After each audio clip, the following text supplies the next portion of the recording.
So if you've managed to watch the video, or maybe at least read the translation, the caption, since she speaks in Hebrew, she is very, very angry. Can you guess why she's angry?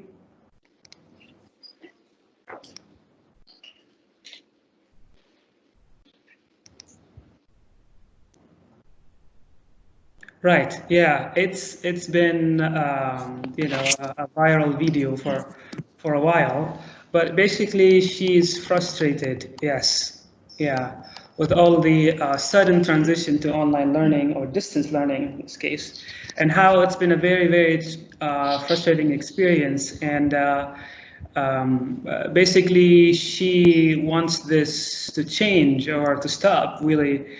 And it's a very difficult time, and I think especially for kids, that sort of like instant communication, instant daily communication has been very, very overwhelming to a lot of parents. So you could expect a similar reaction also from students when you're meeting with them daily. I don't know much about your experience, but we're going to talk about that in this webinar.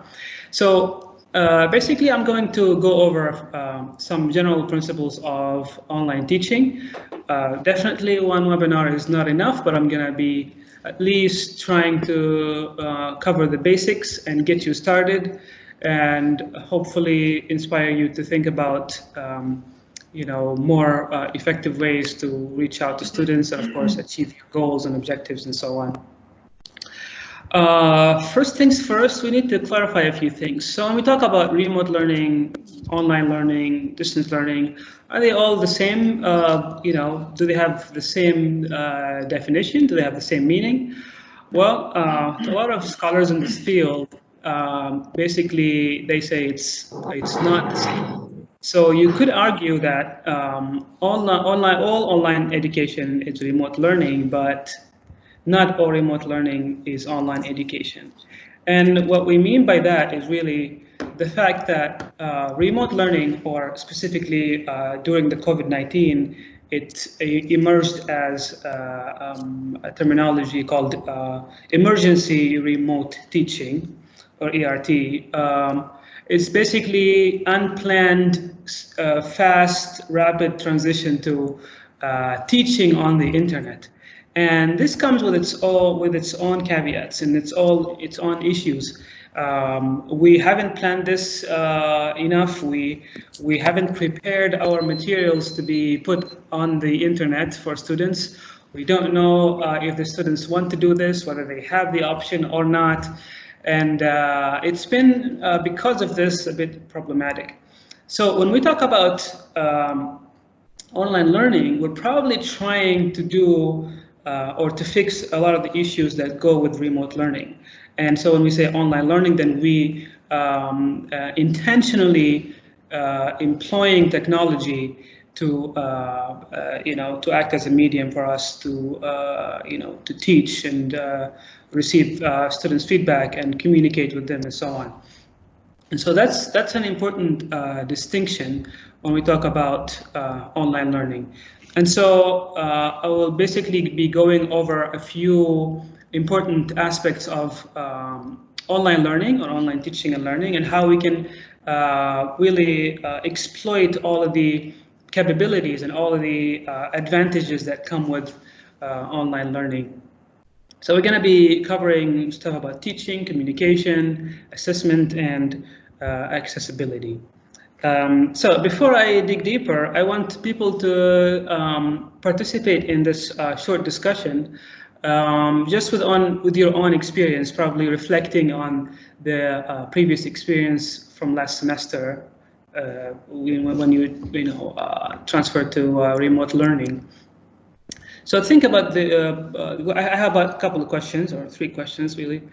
So what do you want from your students online? So when you transitioned to online, what did you expect your students to do when you started meeting them online?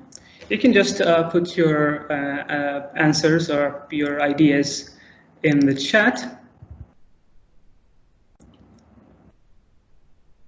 right? Okay. Take responsibility, right? To be able to, get in touch with you immediately, right? Be online, yeah, right? I expected that too. Answer the activities we put or we post. Right, to do the activities, right? To show up, to take their studies seriously, responsive. Yeah. I couldn't agree more. These are all valid expectations, I think. Right? Be interactive. Yeah. Okay. I get the sense that teachers are demanding, aren't they? They want a lot from students. Active participation. Right. Yeah. So as you can see, you want them to be there and to interact with you, obviously. But the question is, what stood in their way? What do you think happened?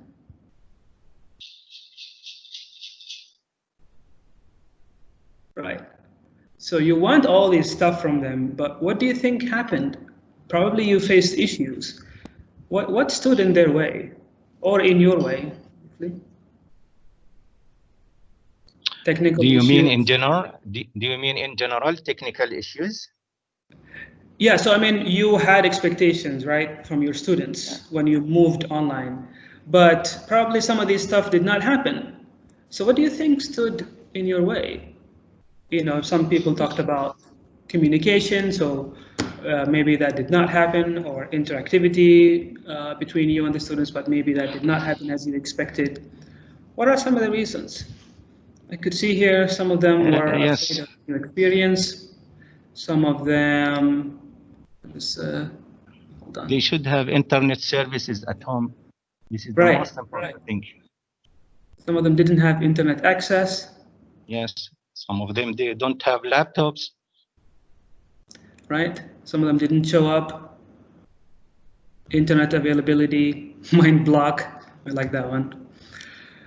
No proper tools, right, reliable connection. All right.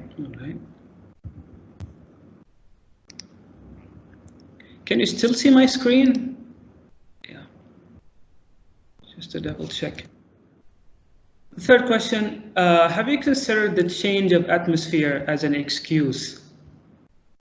Have you considered the change of medium, the transition of the medium, was an excuse for them not being up to your expectations?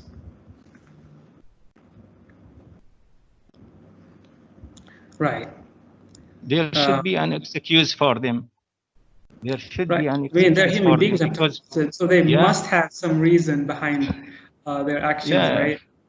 Yeah. Okay, Carrie is saying, I think it confused them. That's a valid point.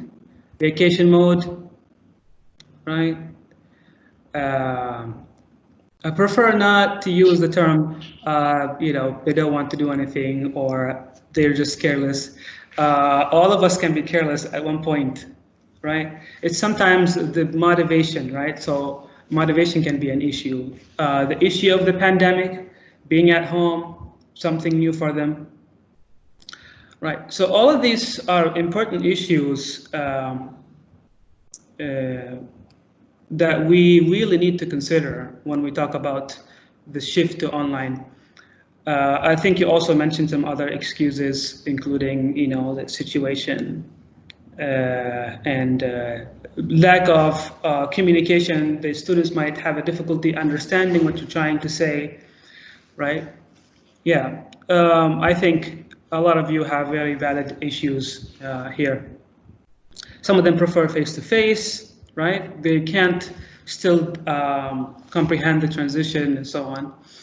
Well, obviously you're not the only people with these difficulties. So we definitely have to rethink how we're going to teach when we're moving to online. As you can see here, this is sort of like a graph, predictable graph of what's going to happen, what happened and what's expected to happen.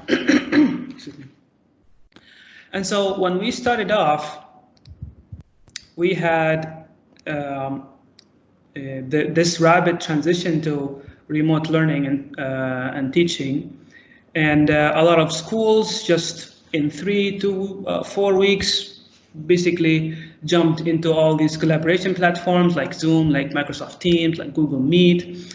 And then what happened is in phase 2, institutions re-added some of the stuff to try to adapt this new experience, right? Tried to provide, or to compensate for computer, internet issues and lack of devices and stuff like that. In phase 3, which is coming up, we're trying to extend transition during continued turmoil. Basically, what this is saying, we are now desperately in need of ways to go back to teaching.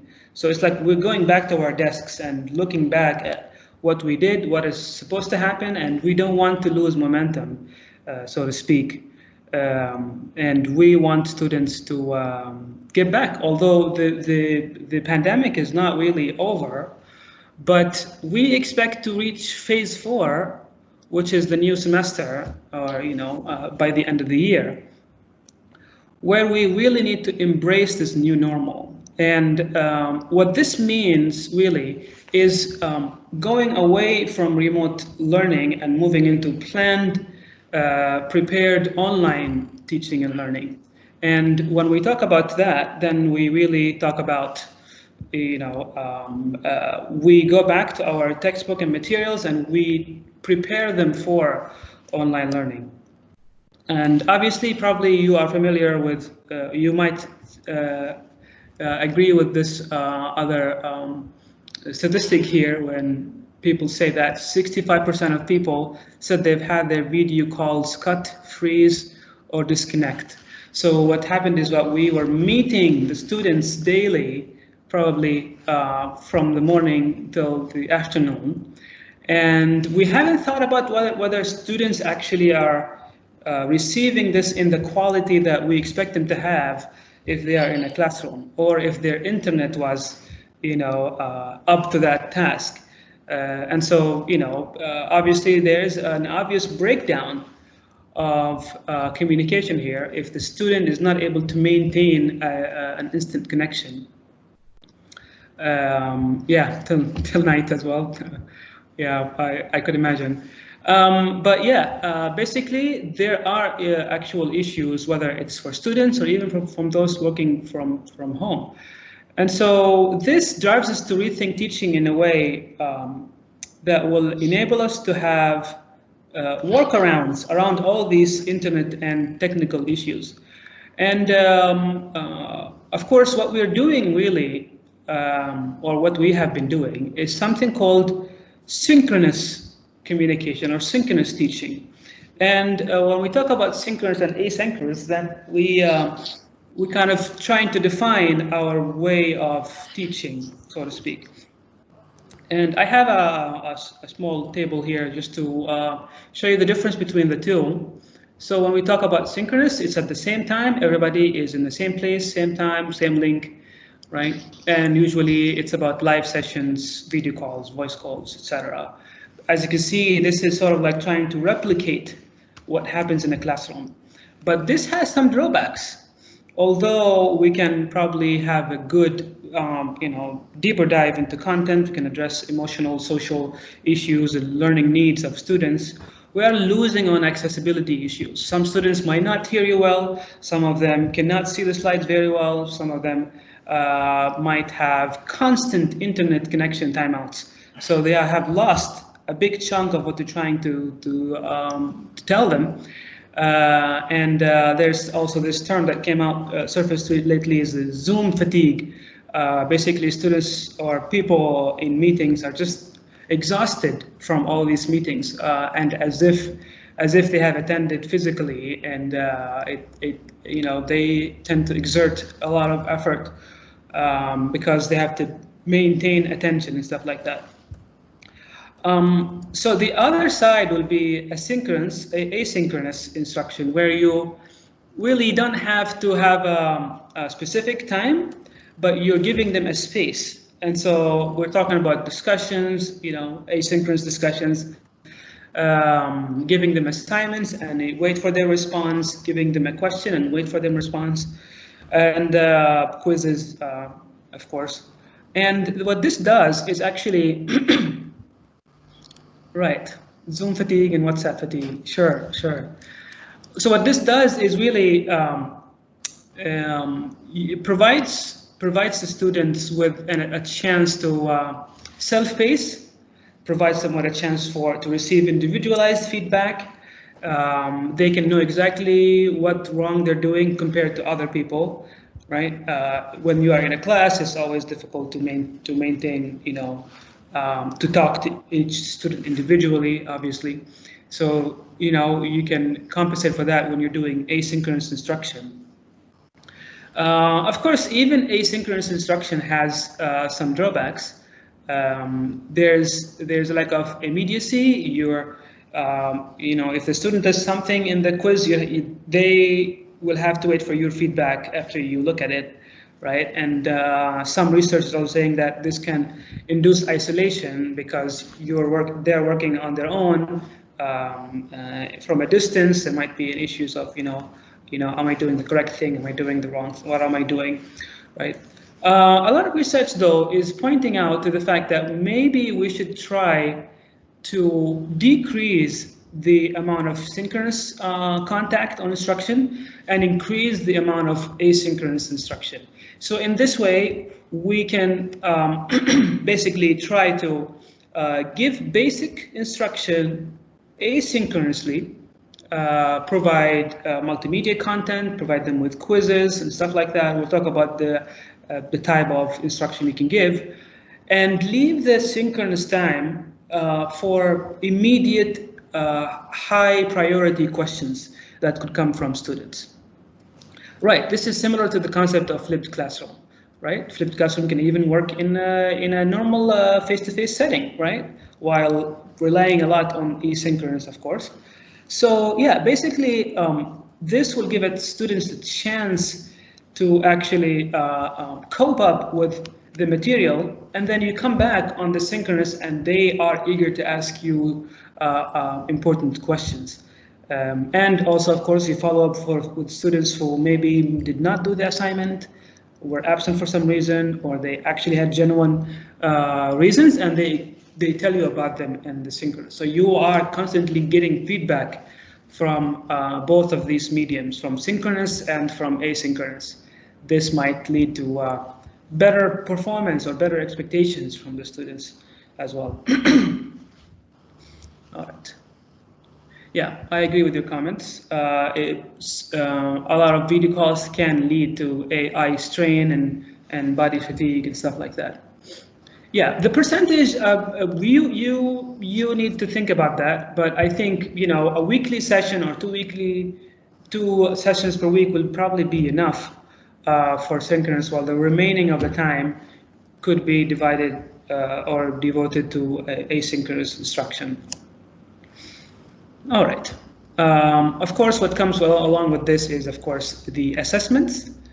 When we talk about assessments, we immediately are ought to talk about Oman academic standards. So they basically have two main aims if you think about the program level. So the English program aims to extend the English language skills of the students. Right. To enable active participation. Somebody's, yeah, okay. So to enable active participation in their higher studies, right? That's the main aim, that's the umbrella goal. And when it comes to study skills, the study skills area aims to equipping those students with study and academic skills needed basically to navigate their studies afterwards. So basically increasing their independent learning, increasing their organization and time management and all these things. And so this is important to understand when you're trying to test their readiness. And as you can see, a lot of it is related to skills, whether it's study skills, whether it's language skills. These are all skills, and these require time and practice outside of the classroom. One important shift that I think needs to be made, and also a lot of research supports this, is the switch from traditional assessments to authentic assessments. And what this does, really, I mean, just for those who are not familiar with the topic of authentic assessments, it's basically engaging students in authentic problems or real problems or real world tasks, so to speak, in which they employ this knowledge, this instruction that they were given into a real world context or into a production or a creative production. This will be much more engaging for students because this is being contextualized, and rather than the traditional assessment, when I think about true and false, when I think about multiple choice questions, these are decontextualized assessments. So to contextualize them, to make them engaging to students, is to try to make them or make the transition into authentic assessments. Think about your skills that you're teaching at the ELC, and how do you think authentic assessments can apply there? So think about reading, think about writing, listening, speaking. Do you think you're able to make this transition and provide students with more authentic tasks? I might give you one example on authentic assessments.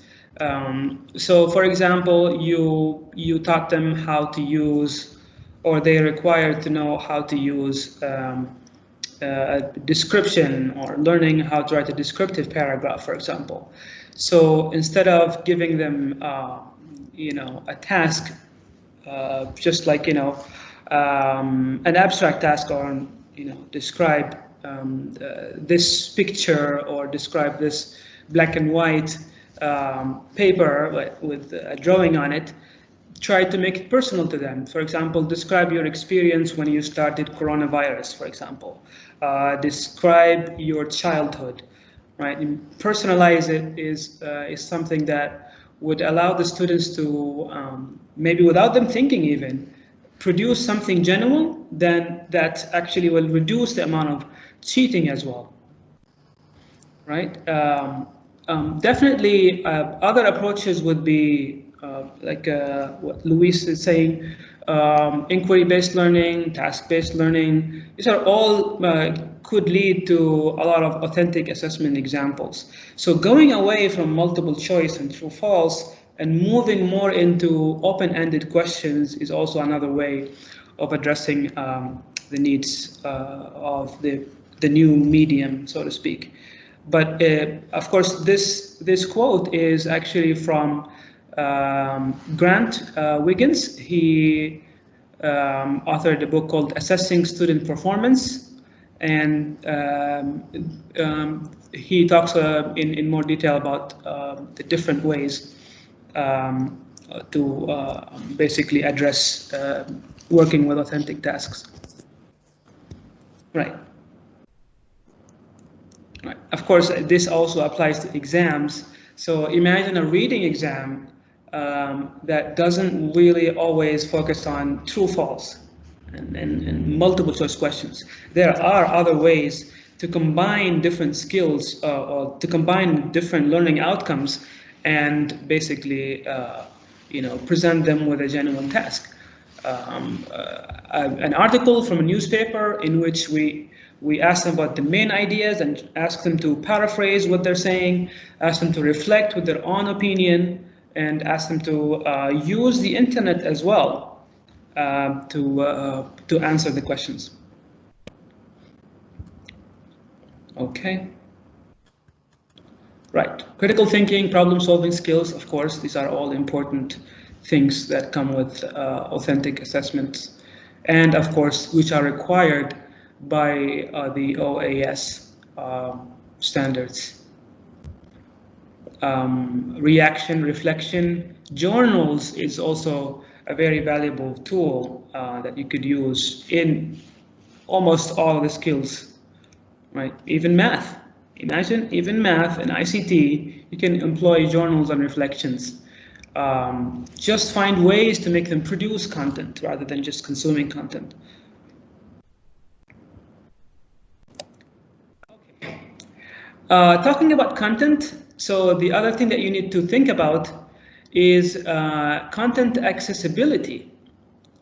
So when we talk about content accessibility, we probably, you might be already familiar with this. Accessibility is what, what foreign language learners especially need when they're learning a new language. And this could be in the form of how you rephrase your instructions and how you basically communicate with students. So when we talk about language accessibility, we talk about using appropriate level instruction, avoiding cognates, avoiding expressions that are difficult for them or they haven't learned them yet. Avoid using low frequency words in your instructions. Avoid cultural references that they might not be familiar with. And so all of these, I don't know if you have other language accessibility tips that you might use with your own students. You might share them in the chat. So your goal is to be at their level for the sake of telling them what to do, right? Because if you want them to achieve something in a difficult language, you are telling them in a difficult language, then they will not be able to actually, you need a scaffold. You need to support them to be able to do the task, not only just throwing it at them and expecting them to do it. Your job is to facilitate the conveying of information and to facilitate them leveling up their language skills. What's important though is the digital accessibility. So when we talk about digital accessibility, we really focus on the use of multimedia, multi-mode kind of delivery for both instruction and content. And so this can be in a variety of ways. So this is about delivering materials and instructions. And of course, that applies to tests as well. So think about captions. So as you can see, captions is an important part of foreign language, exposure. It helps you kind of link the word with the pronunciation, and if there are any problems with the voice, then there is the caption. And also, people with disability might also appreciate this. And also using alternative text, right? As you can see, these also come from web accessibility, in fact, where you need to take into account that sometimes some content might not be accessible to certain types of people, right? So make sure you have appropriate titles, support pictures. These pictures have some captions as well, in easy language, of course. Make sure that you use headers, explain yourself. And adjustment of colors is also an important part of communicating content and instructional materials. Sometimes people prefer a black background on a white text, or vice versa, right? People have some eyesight problems, might appreciate a black background, with a white text and so on. Okay, text to speech, speech to text. These are all important things that we will see some applications for as we go on. And so, as you can see, there's a lot to be done, really. But these are highlights, and I think you can immediately go back to the content that you give your students and then see, do I have these things in place? Am I allowing the students to understand my content in a good way? Do I provide them with dictionary meanings, or do I encourage them to use dictionaries and glossaries? Do I use my glossary in my instruction? And all these questions. And as you can see here, there is the issue of using the textbook. So, of course, you probably use a textbook. I think, is it what is it? What textbook do you use with your students? Let me know in the comments. But basically, whatever it is, you will need to go beyond the textbook. Pathways. Thank you, Michael and Mariam. So, yeah. So basically, this is an important part of moving to online instruction. Is that your job is now to reference the textbook, but also extend beyond the textbook. You want to, like we saw in the aim by the OAS, we're trying to extend the student's skill, and that could never happen if you're only sticking to 1 hour of class instruction and expecting them to do exercises on that same content. You want to encourage them to independently learn and extend the learning outside of classroom.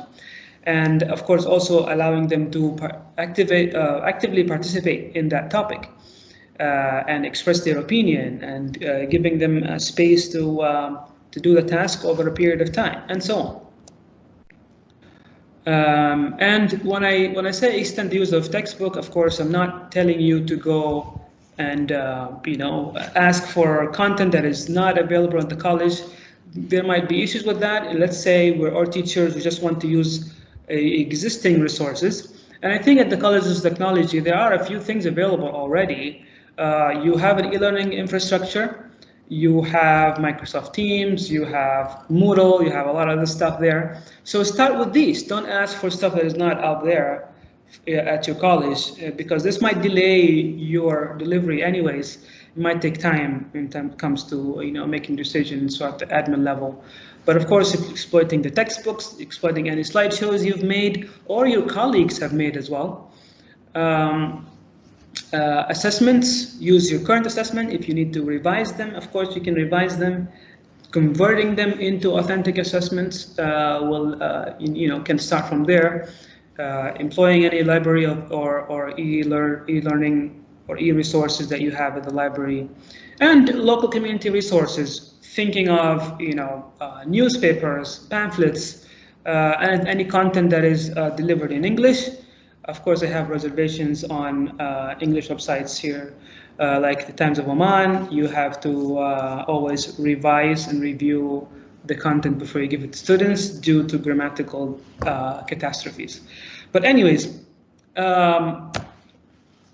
here are a few things to get you started. And I tried to learn more about Colleges of Technology, and obviously you have access to Microsoft 365 tools,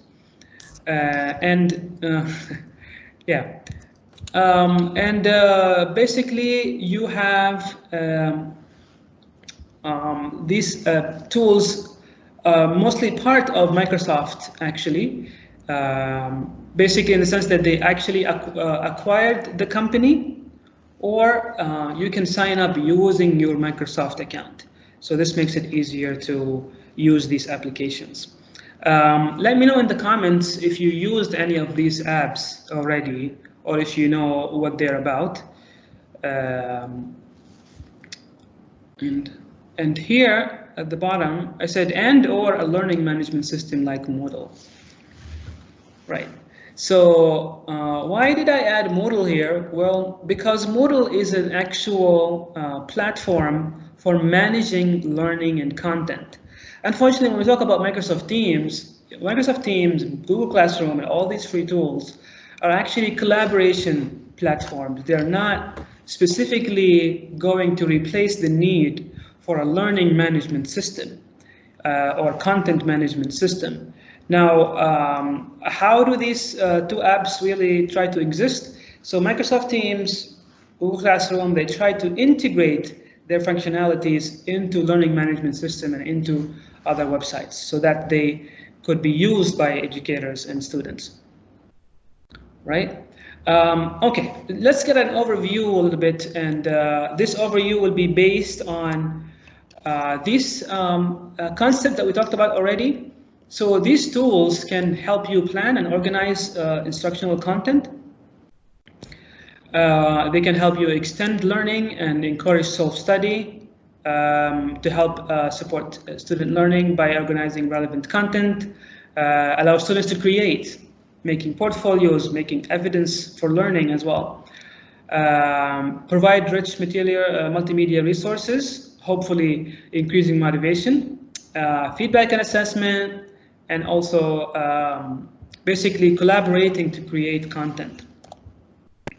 So Wakelet is a tool that enables you to curate content and provide resources for students.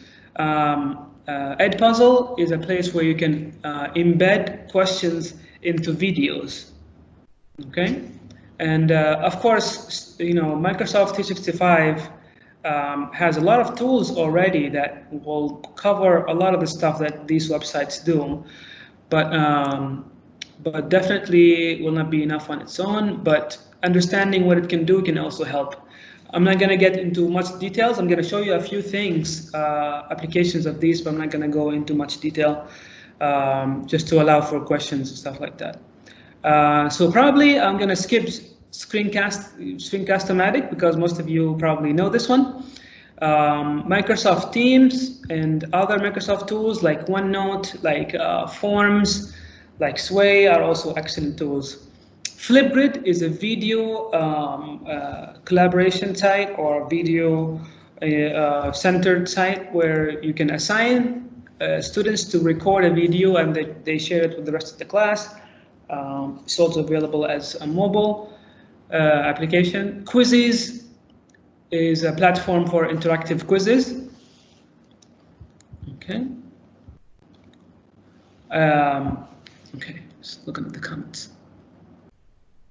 All right, yeah.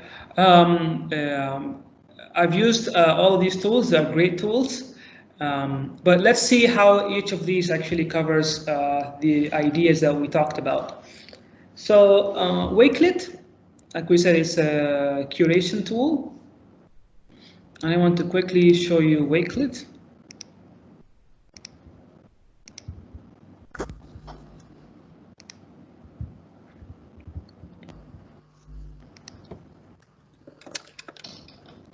Okay, so Wakelet allows you to create content that you can share with students that could be inspired by the book or the textbook, and basically allow students to read outside of classroom. And this is also acquired by Microsoft, so Microsoft already integrated a lot of its innovations into here. As you can see here, I attached an instruction, or I wrote an instruction, gave an article, and then attached it by Microsoft Teams. I'm going to share this with you so you can take a look at it. I basically click on share, copy. As you can see, it integrates with Teams directly, so you can pin it into your classroom as well. Let me put this in the comments.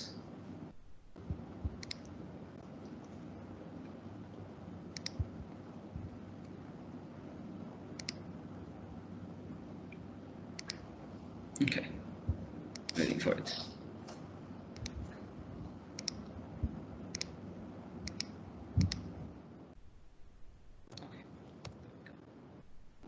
So please open the link if you get it. Okay. And see what you can do there and try to answer the Microsoft forms there. Basically, it's a one question kind of form, but basically gives you evidence or integrates some feedback to see how many students do it and did they understand what this content is about. And of course, and I can add a video, right, related to the, of course, all these are related to one topic, which is effects of global warming. I also integrated a Twitter post here. As you can see, I can actually play it from here.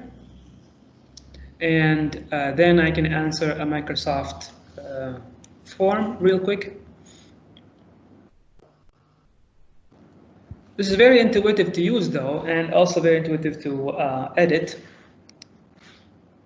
So if I click on edit,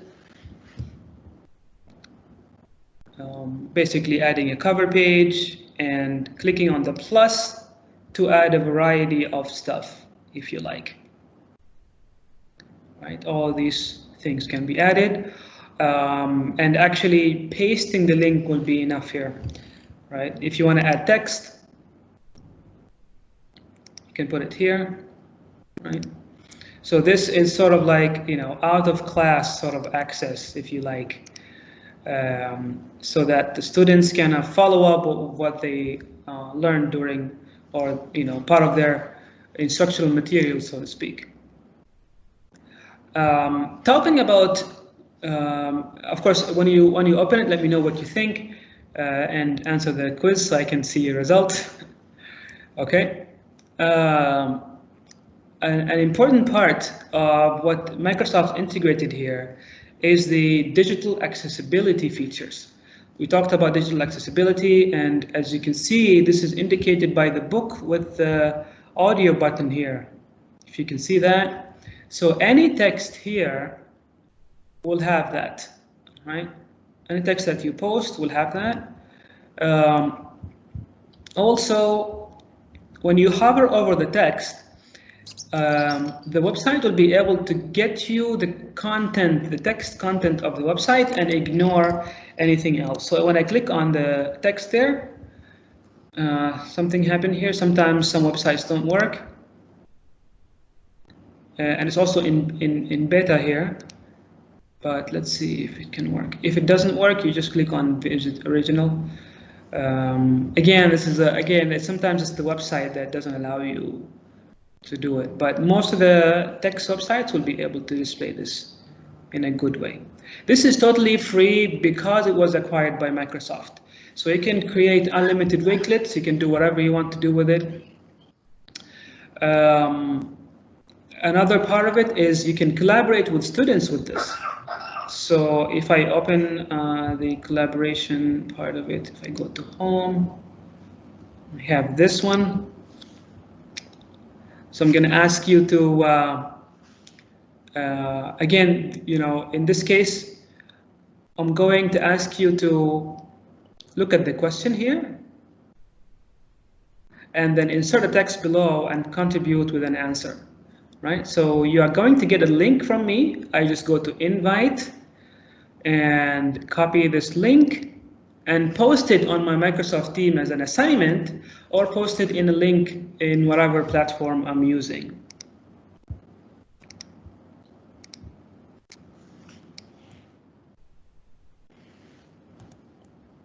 So this other link will ask for your name. You don't even need to be registered here, but it will ask you for your name, and then you can add a text, basically. You can just add a text. So this will be as easy as clicking on edit and clicking on the plus sign and add text. As you can see, previous teachers also added something. I was doing another workshop in another college. You can get some statistics on the views as well, and nobody will post here without putting their name. Yes, so the permissions are as follows. So if I go to this collection, for example, I can edit the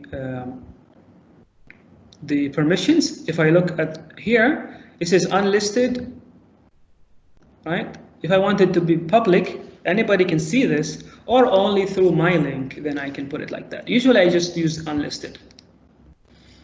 Okay, let me see if you have answered my thing, my questions here. Oh, I have 5 responses. So I have 5 responses, right? Yeah, very good. So I got some people participating, but that's how it works really. Moving on to my Sways. Sways is also a Microsoft tool. It's good for making instructional content. So what I did some time back is I asked for my writing and research class They all delivered their research paper or research report, and I made them into sort of like a summary of all their research reports. And so it's also very easy to use. It looks similar to Wakelet actually, but you just you play it from here, or you share it with students as well. This also can be integrated. Is already part of Microsoft Office, so you can integrate it into your teams. Play, and it looks like this with some visual transitions and stuff like that. Right, this is all the way back 2016, but still works. Just move in. Right, ask them to take a survey. Move in. This is one research done by a student. Right, something like that. This is actually the summary taken from the report and pasted here. I didn't make any changes. Just wanted to see, to appreciate what they have done and to allow other students to see it as well. Right? So something like that. Let's see, what else can I show you? OneNote is an excellent tool. Of course, I don't have time to show you how to work with OneNote, but that needs a whole other session. But it can do pretty much all of the stuff that I just showed you in terms of giving feedback, receiving content, receiving students' work. Let me just quickly give you a peek. Desktop. Can you actually?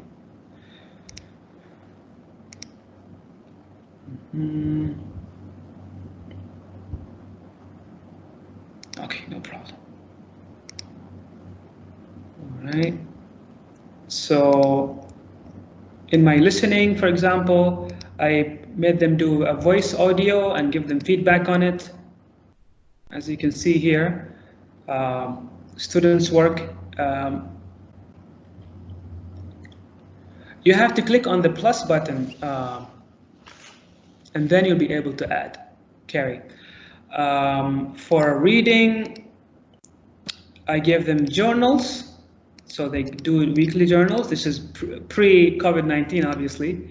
Stuff that we do in the class, I asked them to take a photo of it.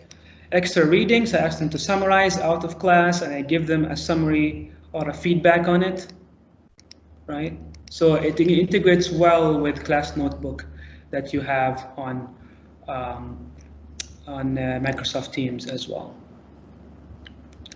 So it's a lot of things that you need to do, but really these are the main things that you need to pay attention to when you're designing content that is going to be applicable for online learning sort of space. I'm going to share this with you, so you can actually click on these links. These are all clickable, so you can try them on your own. You can sign in to all of them using your Microsoft account. I asked you to try Flipgrid especially. It's a great tool, which can also be pinned into your Microsoft Teams as well. Okay.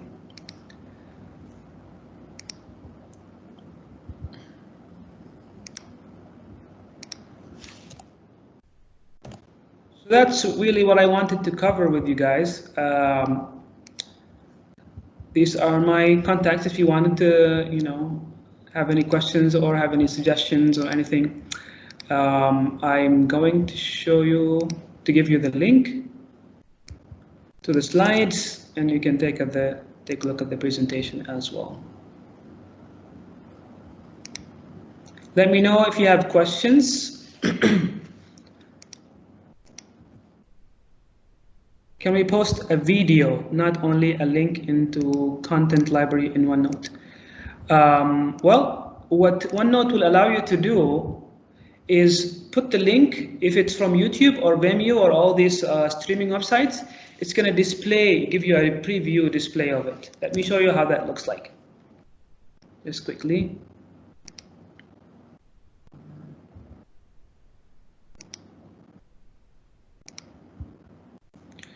So you see how I actually did this?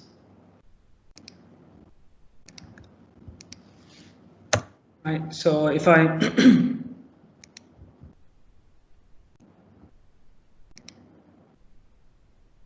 take this link, all right, and paste it like this, just wait for it and it's going to give you a preview. So when you click here, it's going to play the video from the streaming service. Right? So that's very helpful. It could be your own content library, set. Yeah, thanks a lot.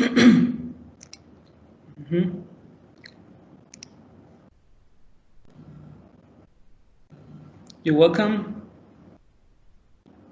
How can we assess the students' work online? Comment, please. This is a very broad question, but there are definitely ways. So what I showed you when it comes to creating content, creating assignments from all these websites, like Quizzes, like Flipgrid, like Wakelet, like Edpuzzle. The goal is that you make them produce something so that you want genuine work from them.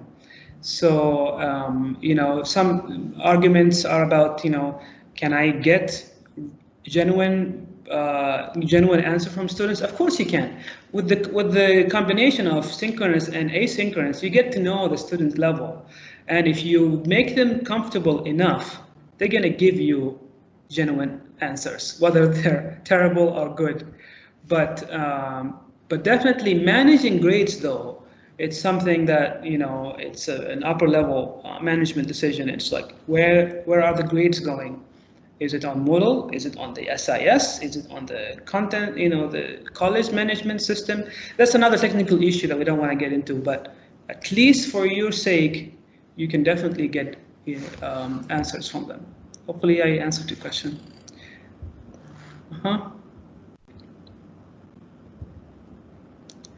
Murad, for a fact, doing any online course requires a lot more motivation, in fact. That's where probably we ask teachers to be innovative in this and try to manage to motivate them. Let me show you what I do, okay?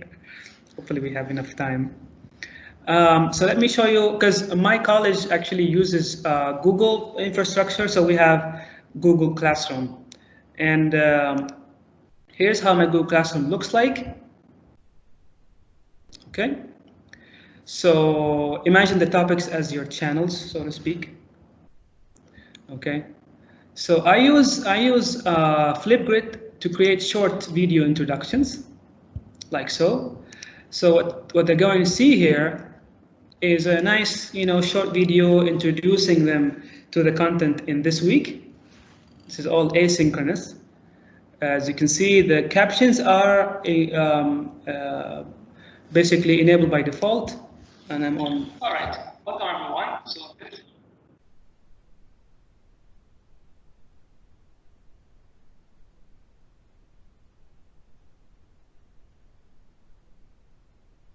Right, and then the next one is going to be the recorded session that I had with them.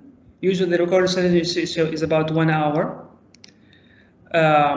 Give them something from the book, something to do from the book on a form, on a Google form or a Microsoft form, and then give them a discussion question. So this discussion question, let me see how many answered actually.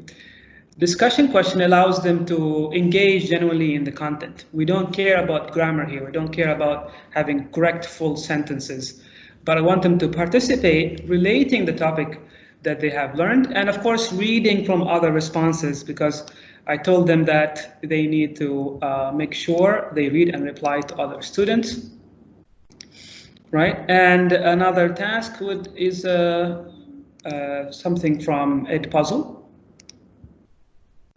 Something from Edpuzzle. So basically they watch the video, take notes, and answer the questions. This is stage 3 or level 4 equivalent to what you have there. I go to Edpuzzle, I switch on the video. There are 4 open-ended questions. It's a slightly long video, but it's something that hopefully is motivational enough for them to watch.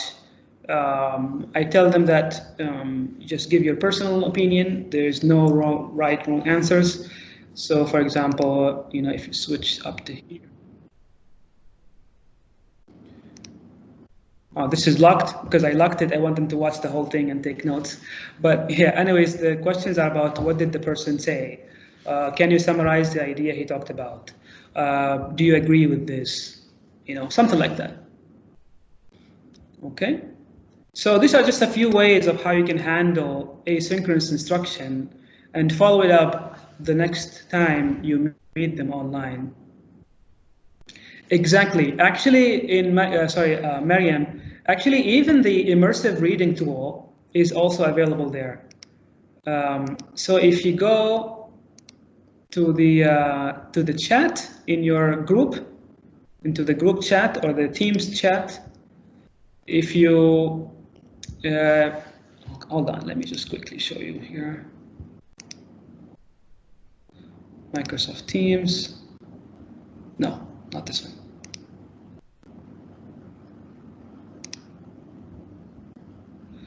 Where is it?